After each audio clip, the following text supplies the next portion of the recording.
Afghanistan is the modern day version of Game of Thrones. There is so much conflict in Afghanistan that it is sad for the Afghan population who simply want peace in their nation. War seems to never end, whether it's due to the involvement of Russians, Americans, or the Taliban. But the most recent conflict involves the Taliban and ISIS. ISIS has been bombing in several locations around Afghanistan, and most people will ask why both of these terror organizations are fighting.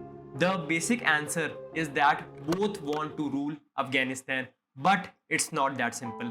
Taliban and ISIS have been fighting for a long time, but the major fighting started around 2014 and 2015. Ankit Panda, who is senior fellow at Carnegie Endowment, said that turf war started on 2nd February 2015 when ISIS killed Abdul Ghani, a Taliban commando in Logar province. According to reports, more than 2,000 fighters have died in the conflict between these two organizations. Now let's look at the major reasons behind the conflict. Taliban is extremely clever and intelligent, and they very well know how to play politics. When the US army was airstriking ISIS in Iraq and Syria, it received an input that there are a few villages in Afghanistan with ISIS fighters. So the US military began targeting those villages as well with MOAB bombs. The MOAB bombs are no ordinary bombs. They are the largest non-nuclear bomb. So you can imagine the impact when they hit. MOAB stands for Mother of All Bombs. And according to few people who have worked with the Taliban, this input was provided by the members of the Taliban who also worked as translators for the US. Basically, they were spies of the Taliban, and these airstrikes helped Taliban to gain power in previous strongholds of ISIS. Also, these drone strikes killed a number of top ISIS commandos. In mid-2017, clashes between the two groups occurred near the Iran's border with Afghanistan, and a lot of ISIS fighters were killed. The IS commando also claimed the attack was coordinated with Iranian military. Moreover, there were reports that the Taliban received $3 million in cash, 3,000 arms, 40 trucks and ammunitions from Iran's intelligence services in order to fight ISIS near the Iranian border. Taliban political leadership is so intelligent that it not only took help from the neighboring Iranians, it also took help from Russia. In 2018, the Taliban leadership met with Russian officials, and 1 month later, the Taliban began striking ISIS. And allegedly, Russians helped the Taliban. And this meeting and the coordination between the Taliban and Russia was criticized by countries including the US. But all this shows that how politically smart and excellent operators the Taliban are, and how intelligently they used international powers to fight with ISIS. Human resource is the top resource for any terrorist group, as humans and their ideology makes and breaks terrorist group. Taliban has many subgroups, and it has been observed over time that members of these subgroups left Taliban to join ISIS. For example, in 2014, a Taliban subgroup called Tehreek-e-Taliban had its members leave Taliban to join ISIS. And this is just one incident. It occurs frequently between both of these groups. But there was one incident when things went too far. Taliban commando Abdul Rauf Khadim left the Taliban to join ISIS. He was no insignificant figure. Abdul Rauf was the vice governor of Khorasan province, and he was a top Taliban leader and a former inmate at Guantanamo Bay. Moreover, he was one of Mullah Umar's top deputies. Mullah Umar was the founder of the Taliban.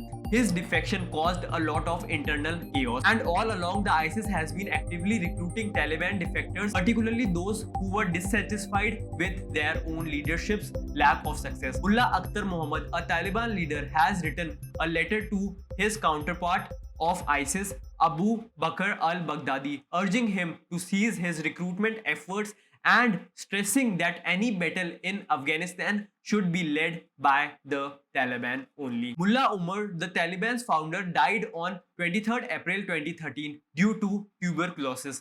However, the news of his death was not made public until late 2015, and the death of the founder sparked an internal conflict inside the Taliban. with ISIS playing a key role in adding fuel to the fire. Furthermore, several Taliban commandos fought for the position of the new leader, while their followers fought for their favorite commando to take over as the new CEO. At last, Akhtar Mansour became the new leader, and Mansour Dadullah, a key Taliban commando, refused to serve under his leadership. He joined ISIS, and Akhtar Mansour, the new Taliban leader, dispatched as more as 450 Taliban fighters to kill Mullah Mansour and the Islamic State. ISIS fighters entered the fight with Dadullah, including foreign fighters from Chechnya and Uzbekistan with Russian weapons. Taliban army eventually overcome Dadullah and ISIS. Nevertheless, all this shows how human resources were a major issue in these battles.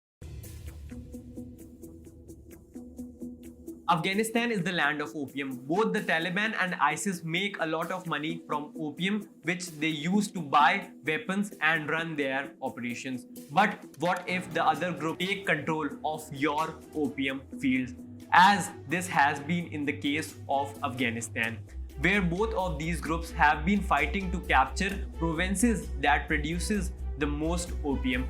ISPK or ISIS-K is a branch of ISIS that is very much active in Afghanistan and especially in the Khorasan province. In April 2017, ISKP kidnapped 3 drug dealers selling opium to raise funds for the Taliban, which means they worked for the Taliban. This took place in northern Afghanistan's province of Jauzen. And now it was time that the Taliban launched the attack to drive ISIS out of this province, with the Islamic movement of Uzbekistan joining in on the Taliban side, dispatching up to 7,000 fighters. The war in July concluded in major defeat for ISKP or ISIS-K, which suffered further setbacks in conflicts during 2018 and 2019. The government of Taliban wants international recognition as well as foreign economic aid. Foreign aid accounts for more than 70% of